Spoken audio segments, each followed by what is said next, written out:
Hi, this is Tony Baxter with Walt Disney Imagineering, and we have got some amazing footage here today. I've got two people with me I want you to meet that are going to share this journey into a Disneyland that no one has ever seen before. I'm Ed Hobelman, and I'm with the Studio Inventory Group that helped bring this footage to light, and it's a pleasure to be here with Tony and one of our newest employees, Walter Magnuson. Great to be here, gentlemen. Right in the middle of us working on this project, we had already put about 150 hours into it. We found this one very unique reel called Walt's Reel. This was a compilation just of Walt Disney and his special team he had assembled. And what's amazing about that plan, that's very accurate to what was actually there on opening day. Standing to Walt's right is Admiral Joe Fowler and Dick Irvine. And Marvin Davis there joining Walt. They actually broke ground a year ahead of time from the opening day, from the time somebody walked through the turnstiles. Most of the construction, though, happened within 7 months. That's 7 months to build this entire project. Roy Disney. There's a rare glimpse of Walt's brother, Roy. He was very, very camera shy. And smiling. Yeah. He must have known it was going to work out in the end. Now, this footage everybody has seen on various promotional pieces that the studio did, but what you're about to see in this rare footage we have for you coming up is truly amazing. What you're going to be seeing today is examples of several areas of Disneyland being built through the lens of a time-lapse camera. Oh, this is amazing. This shows how eager Walt was to get into the action and see just about every possible angle on what was going on. And I think he had kind of a photographic mind that he was able to keep the view of whether it was a motion picture or the park in his head in all the different views anyone would see. Who would have ever thought of building these massive towers to shoot footage? Those were the towers erected to put the stop motion photography on to record the building. Walt had tremendous experience in doing the nature films, recording the blooming of blossoms and the changing of seasons. So it was kind of a natural outgrowth of the magic that he knew existed in that time-lapse camera, that he was able to take it down to Disneyland and take something that if you watched it in real time would have been rather pedestrian, but to see these things grow is truly an amazing sight. If you look at the trees on the site now, except for the Jungle Cruise area there, which is off to the left, all the other trees are actually part of the orange groves and orchards that were in the area, which were walnut and oranges at the time. And then the larger trees on the site are eucalyptus that were used as windbreaks for the Santa Ana winds, which are quite gusty in this area of the Orange County.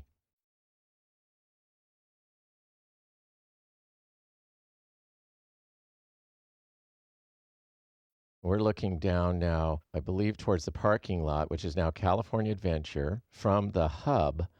So we're looking down Main Street, and you're watching now the first steel going up for the buildings that we know as Main Street. Off to the far, far left of the picture, you can see what is known as the Lincoln Opera House. And at this time, it was the staff shop where all the ornamentation and detail was created for Disneyland.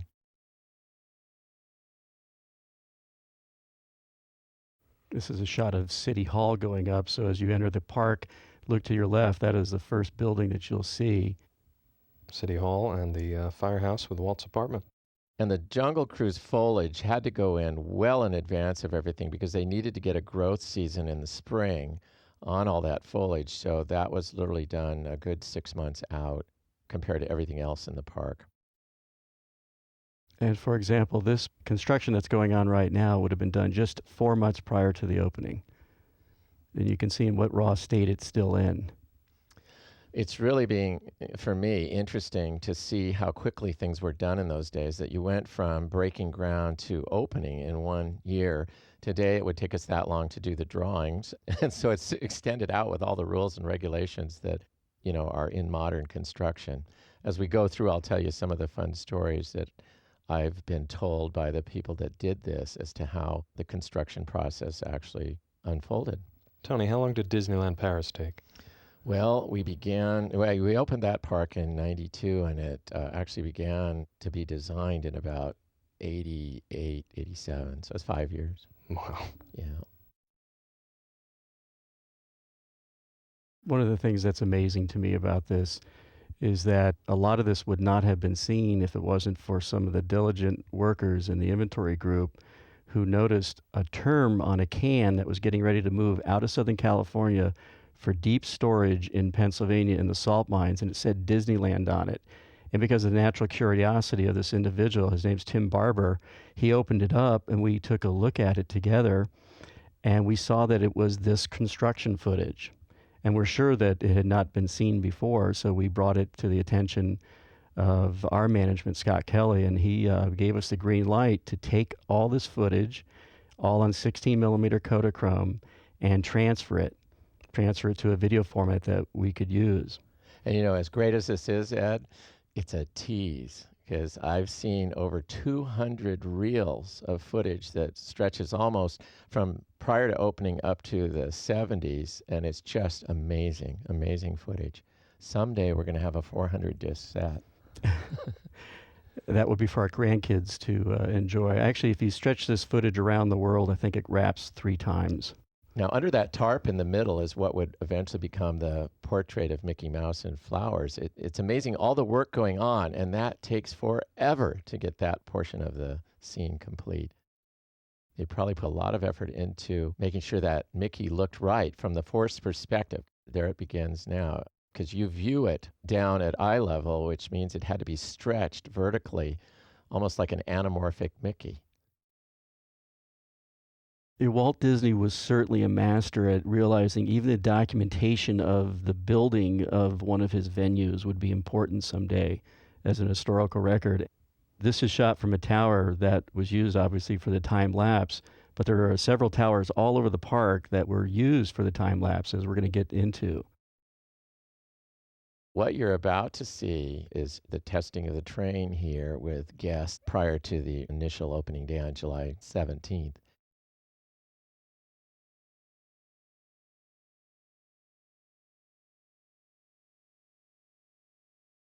In the background, check out the smokestacks from the Mark Twain going by in time-lapse. That would be behind the facade. Mm-hmm. And Tony, what would be on the other side of that facade of Main Street? In the rear would be the back of Adventureland. It would be the storage area for our little boats that take you out on the excursion. And down here in the front right side is the corner of the Lincoln Building, which at this point in time was going gangbusters as the mill. It was the first building completed on the site, and all the mill work that you see on the facades over there was created in that and put together in that building and then moved out and incorporated into the detail. And what would the pile of dirt that we see right behind the train station, which becomes our city square, where do you think that's from? I think they were going to use that to pile up against the concrete holding up the train station to create the planters that you walk up the stairway through. And so while they're forming all the cement work that you see now in the foreground, once that hardened, then they could take that dirt and pile it back into the different planters that kind of create the beauty of it as you walk up into the building.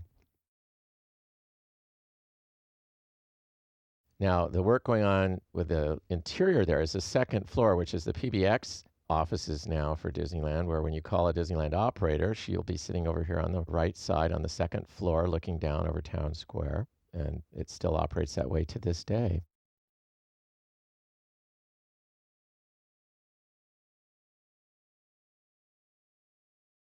You were mentioning the many hours that we have of this footage that has yet to be shown.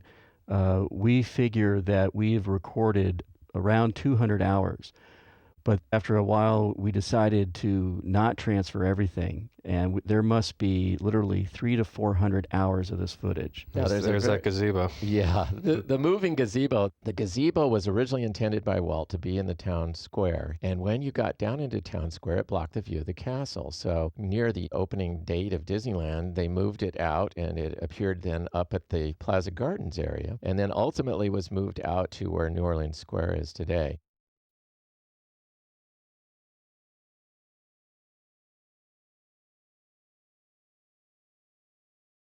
Now, the town hall here, City Hall, is rumored to be based on a building in Colorado.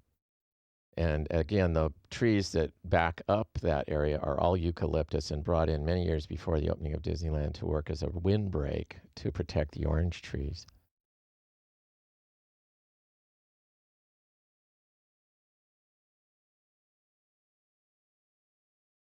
Now, Tony, City Hall is more to scale than the other buildings on Main Street, correct? It is, because the upper floor was used as the operational offices leading up to Disneyland's opening. And then for many years, that was where all the publicity and handling of the press and everything was done from that upper floor. So those are functional offices.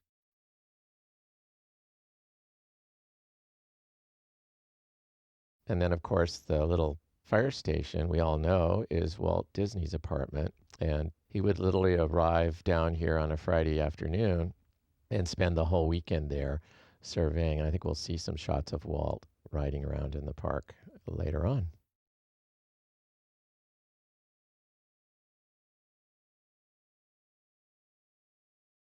According to our timeline, we're about 3 months out in a few days from the opening.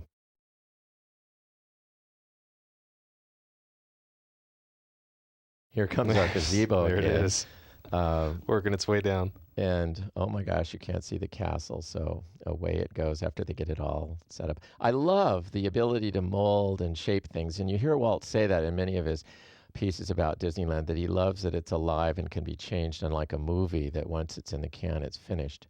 And something as dramatic as that, changing the whole centerpiece of Town Square to become the flagpole that we know today, is pretty amazing. We're looking now to Tomorrowland through that gap between the Main Street buildings.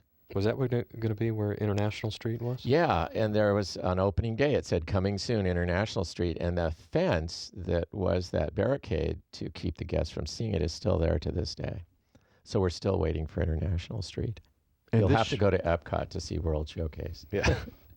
I was going to say that shot that you just saw there was from a crane moving behind the facade. Now, there's the beginning of that red concrete. Lately, we've been replacing it with cobblestone pavers, which gives it a more authentic look. But everything at Disneyland, to get it all in for the price of $17 million on opening day, was pretty amazing, and they had to be very resourceful. You notice there's no handrails around those planters. They didn't know what the guests were going to... When you get 25,000 people in the park, they start walking on the grass. The shortcuts they would take, yeah.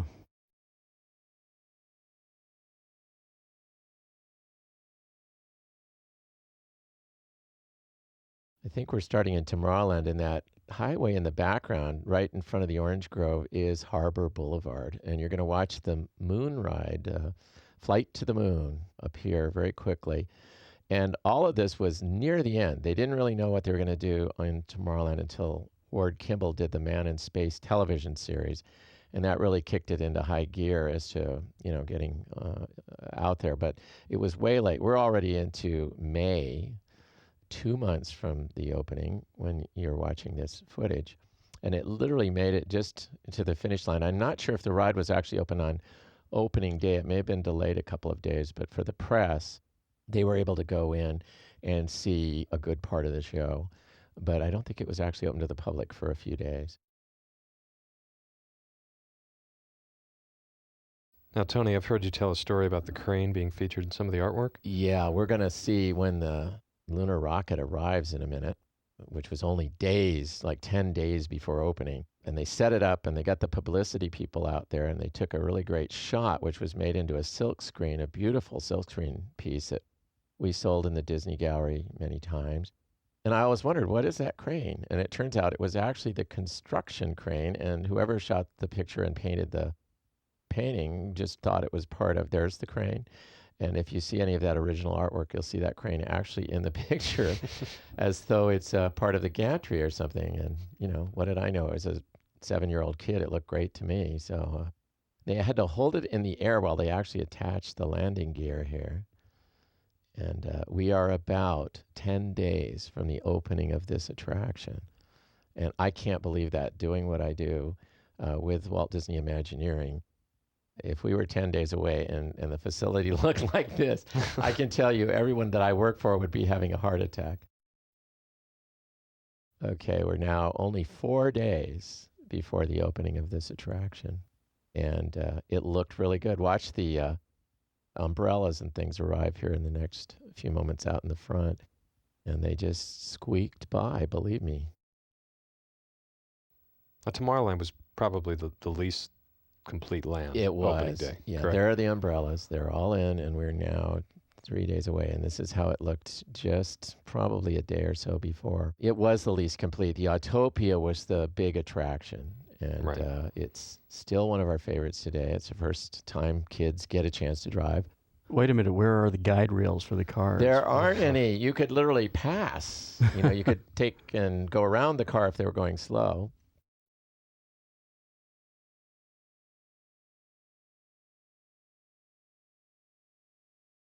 This is another shot. Now, the lake there is the Phantom Boat Lagoon, and it is kind of representative of the fact they're not out there. They never were out there. I think it was the least ridden attraction in all of Disneyland. It just So is this some, what's this here we go. interesting shot here? Well, there's Walt Disney, and I don't think, to my knowledge, there's ever been a shot of Walt riding a bicycle, but that must have been a great way to get around Disneyland when there weren't any rides open.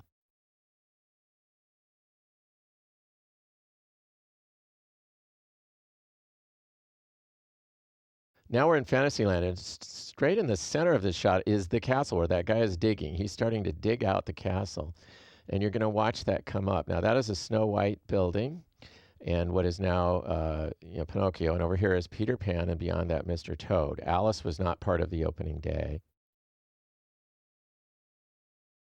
So now we're watching the foundation between those two buildings going up. You're going to watch the castle come out of the ground, and we'll go all the way through to the testing of the drawbridge, and it's quite a remarkable bit of footage. Fiberglass was a material that came into being in the mid-50s, so it was still a miracle. So you don't see as much of it at this point in time. It was something that they used for the white crenellations, the corbels there on those turrets. The white portions are fiberglass. The rest is traditional lath plaster and carved stonework. Those actually look like church windows behind the turrets. Yes, there's a chapel there. And the other interesting thing is it was so derivative of the movie Sleeping Beauty that the castle is sort of heralding yet 4 years away. So it was Sleeping Beauty's castle. They knew they were going to do this movie, but it was 4 years away. But, I think the strength of the Disney brand and their conviction that they were going to get it right, they were willing to go out on a limb and build something that was going to honor a movie that was yet four years away. The whole Gothic look of that chapel is so much a part of what Ivan Earl put into the motion picture.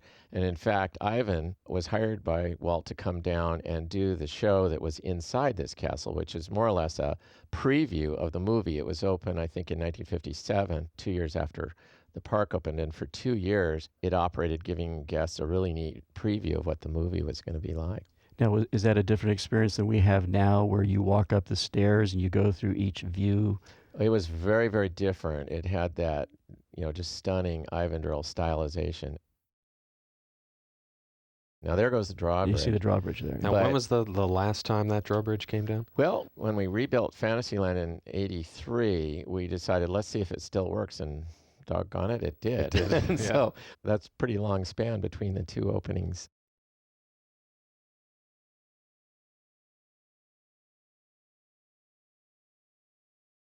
Now this is interesting. This is going to be Captain Hook's pirate ship, which we all know as the Chicken of the Sea tuna boat. And it was built in the mill where Lincoln is now, and as you can see, moved across the park to its location. And again, like the Flight to the Moon, this was one of the attractions that was right at the end. So we're looking at this, gosh, it's only a couple of weeks from opening.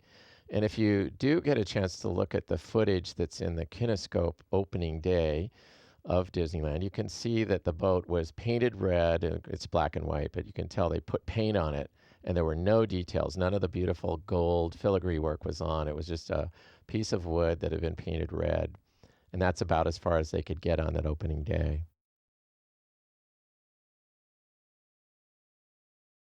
Now, where, other than the fact that it was damaged and thus destroyed, where were you planning on putting this in the Fantasyland rehab in the early 80s? Well, we carved out a space right at the end of the ride where currently you come out into Eric's castle area as you leave the ride, and it was just north of that towards Small World. And so someday, but much of this boat is salvaged, and in the current Peter Pan ride, all the pieces that we could lift off of it and restore into the Peter Pan ride itself, painted in blacklight.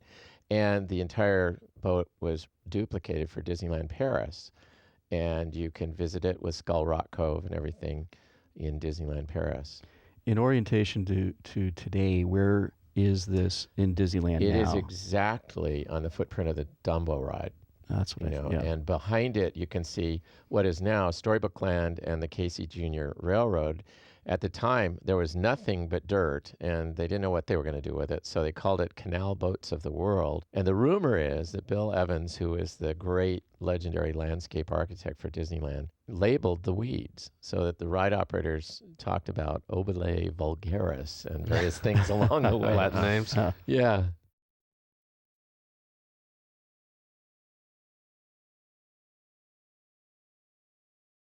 Those wooden trestles are now all beautiful rock work and so forth. This is the start of the carousel. Now, the carousel was moved back to where in this early Disneyland, the teacup ride is, and that gave us much more space in front of Snow White and Peter Pan, and those facades were built further out to give us a longer ride. So both Snow White and Peter Pan today are longer rides than they were in the versions that were created back here in 1955. Now, this is an interesting view of the castle. It almost looks like the front. Yes. Although from Town Square. You see those three arches? That is a lift from the Neuschwanstein castle in southern Germany, and that was the original front of the Disneyland castle. And they were taking the model apart to vacuum it one day, and Walt came by, and they quickly put that top back on, and they put it on backwards. And that is the view that everyone sees today, because when Walt looked at it, he said, I kind of like it that way better than the way it was originally. So the Neuschwanstein vista of our castle is actually the back now rather than the front.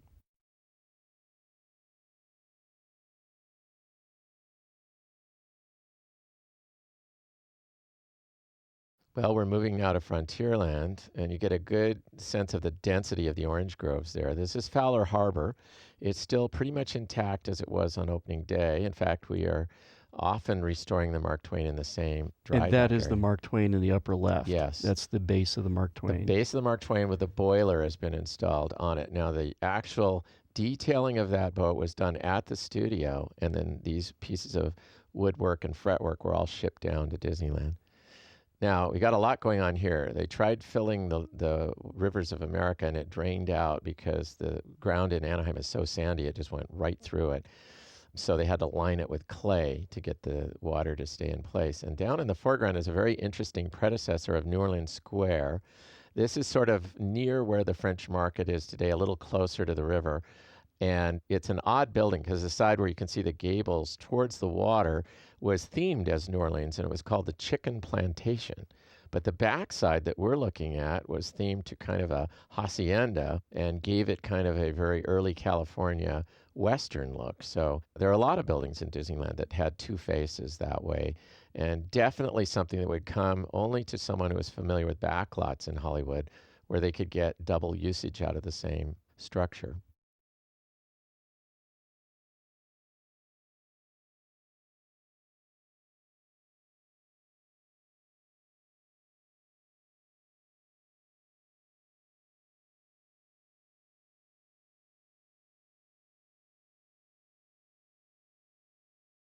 This is an odd view. It's looking into Frontierland proper, and off to the far right is just the edge of the Jungle Cruise, and off the edge of the screen on the left side is the Rivers of America. And in the center, we're watching the Golden Horseshoe come up. Down in the foreground is a bridge that in the early days connected the water of Adventureland over to the Rivers of America. And in the middle now, you'll see the Golden Horseshoe footprint just starting to take place in the dead center of this. Up at the top is the castle in work in the background. Now that's the first start of the Golden Horseshoe. Those steel beams are in the main auditorium portion of the building. Speaking of that bridge between the two bodies of water, you can see that in Disneyland USA, the restoration in the disc set. It's a great aerial view showing the connection. Walt was a genius with making things appealing for kids, and to get to Tom Sawyer Island, you had to go underneath that bridge in the kind of place that a kid would go down in and build a raft to sail away, where he was hidden in secret. There's, in the back, you can see the front face of the chicken plantation. Familiar Disney icon here, Davy Crockett and his sidekick Russell, and they were often brought down to kind of help promote Disneyland for the television shows, but this footage I don't believe has ever been seen on any of the things that were released to... Well, we're actually getting so close to opening day, I think they brought them down for an extra pair of hands. Yeah. Probably. We're going to see a little log work actually go on here with the guys pitching in. Yeah.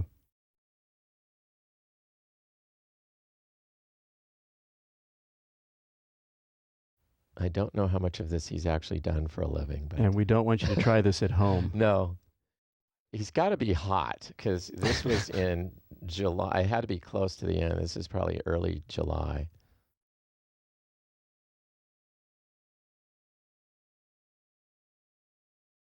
Kind of a jump cut there to where we were testing the boats. They brought in different, groups from the studio and whatnot to try things out. Walt's anniversary was held on the Mark Twain and in the Golden Horseshoe a few weeks before opening.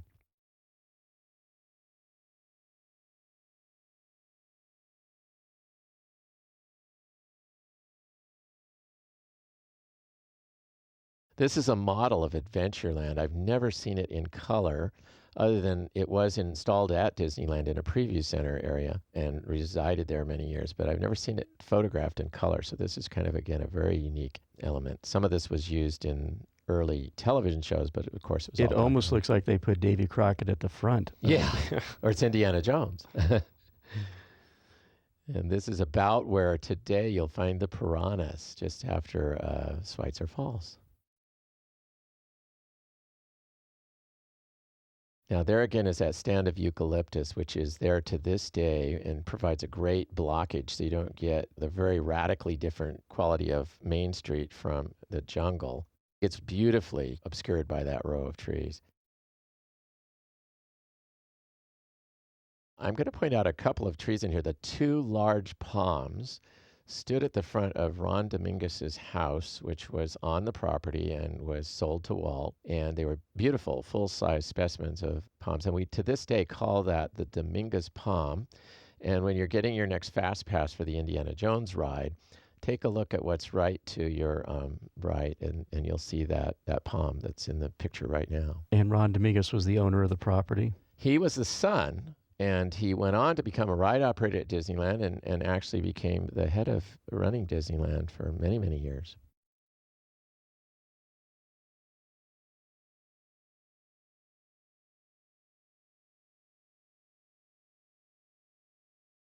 The two trees that are upside down there became banyan roots. Those were walnut trees, and Bill Evans got the idea of cutting the roots off, turning them upside down, and making them look like amazing jungle, gnarly old stumps.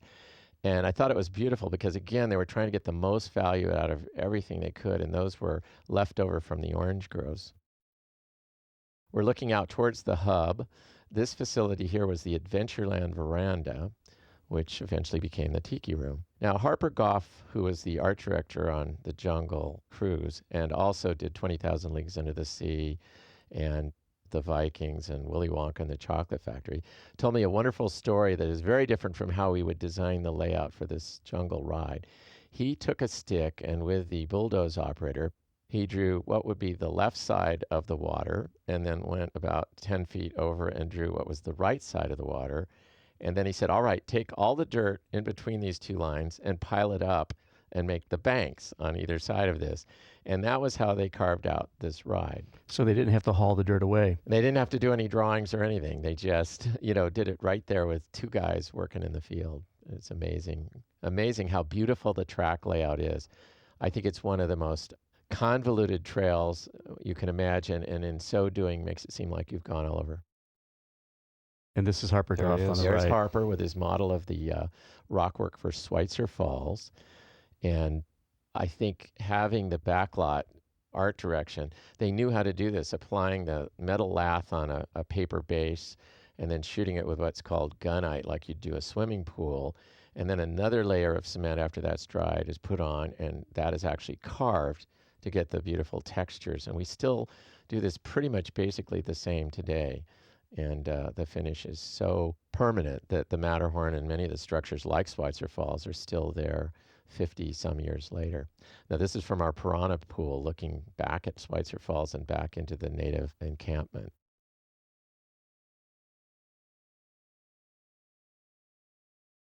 There's again one of those upside down trees, and this is the beginning of the temple in the jungle.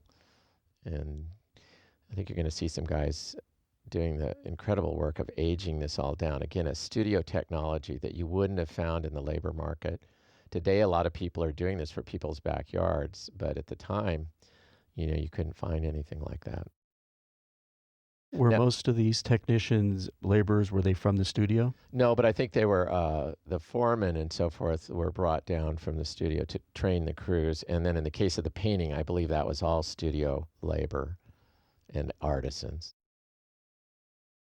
Now this machine is actually bending the track. You can see the guys sliding it as it makes that curve. And there would be a limit to the tightness of the radius that boat could do. So they had to be completely accurate on that so that the tail end of the boat didn't slam into the banks of this amazingly carved out river that was two sticks drawing lines in the dirt. Now the tower didn't last very long. Again, those are the two palm trees from Dominguez Estate. This was a beautiful loading dock, and I don't know why it was taken out, other than I heard that the jungle grew up so much that the idea of watching the boats from that top deck became a moot point. We're at the studio here, and these creatures are being done again by the studio technicians who would have brought to life the giant squid the year before in the movie 20,000 Leagues Under the Sea. So this is, again, leveraging the talents that were working in the industry at that time.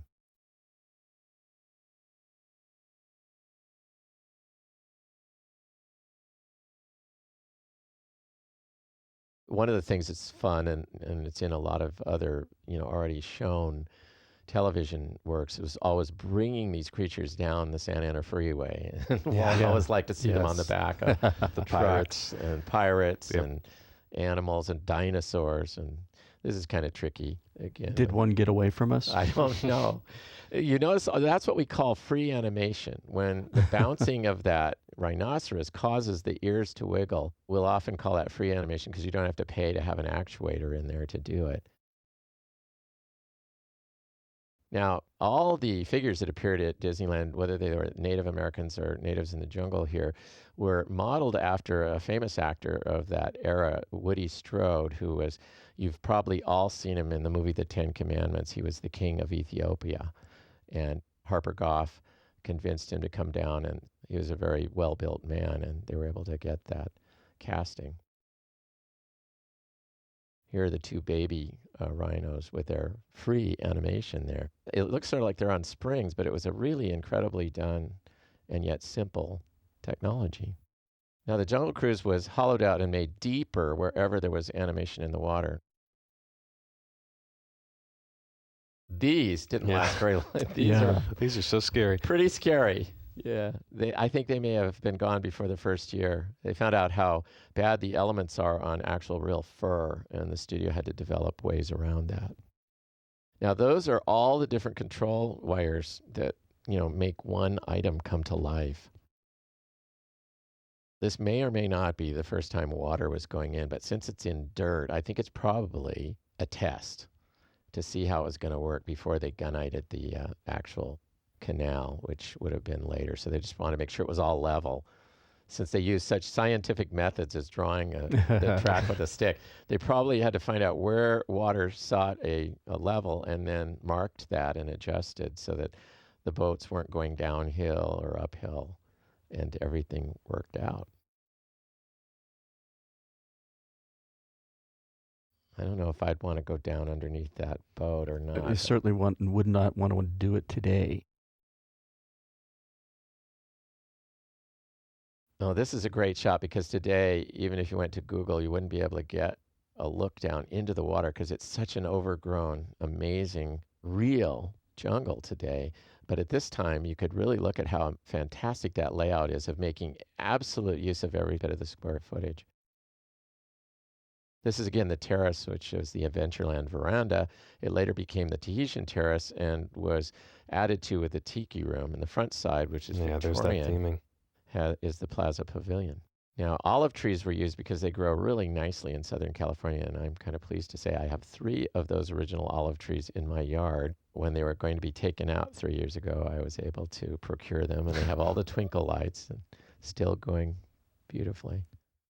Here we are on the Jungle Cruise, and this is an interesting group of folks in here. I think Gail Storm, who is My Little Margie, is driving the boat in that scene, and Walt is right behind her, and then next up is Harper Goff, who designed the Adventureland attraction. Now, we're thinking this is probably a good few months before opening. Yeah, it's, again, the jungle was well along. It was very important to Walt to get that jungle growing and make it green by opening day. So they had to get the big plants in and then start the ground covering. You can still see a lot of dirt there. And just in case something happened with the boat, you have the diver with you. That's right, because no one knew how it was going to make all those curves. Hey, that backside of water is dangerous. Yeah. If it was a little too sharp, the back end could lift out of the track groove. And here we come to the most dangerous part of the journey, as we all know, the return to civilization in those California freeways.